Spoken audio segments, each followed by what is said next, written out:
Today in my American history class, we're going to be wrapping up the Civil War and analyzing the cultural, economic, and political effects of the war on both the North and the South.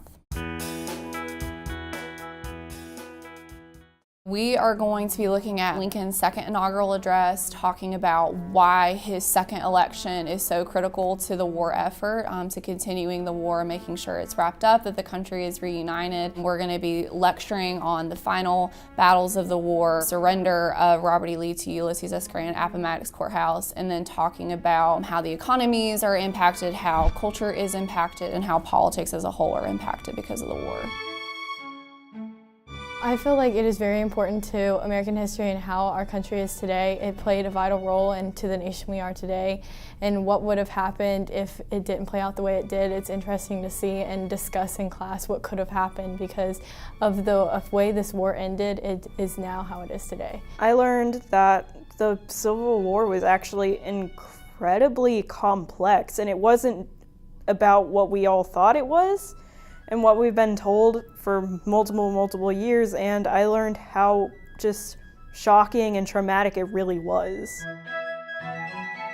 One handout she gave us is a graphic organizer of all the battles and the amendments, and it helps me especially to study and to understand and to draw out how the war played about and each factors in each battle and each event in the war in this time period. We did the lecture, we had the primary source, we had the graphic organizer, and it really all played together really well, so that even though it was maybe a harder subject to accomplish, it really summarized it up for us. The Civil War, you can get caught up in a lot of the battles and the people and dates, and that's not as important. The bigger picture here is looking at how does a civil war impact the American people? You have 11 states seceding away from the country and at war with each other. You have families at war against each other, and you're fighting over so many things.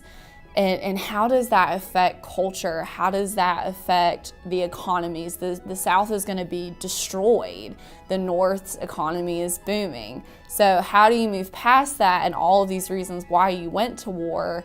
And how do you put a country back together?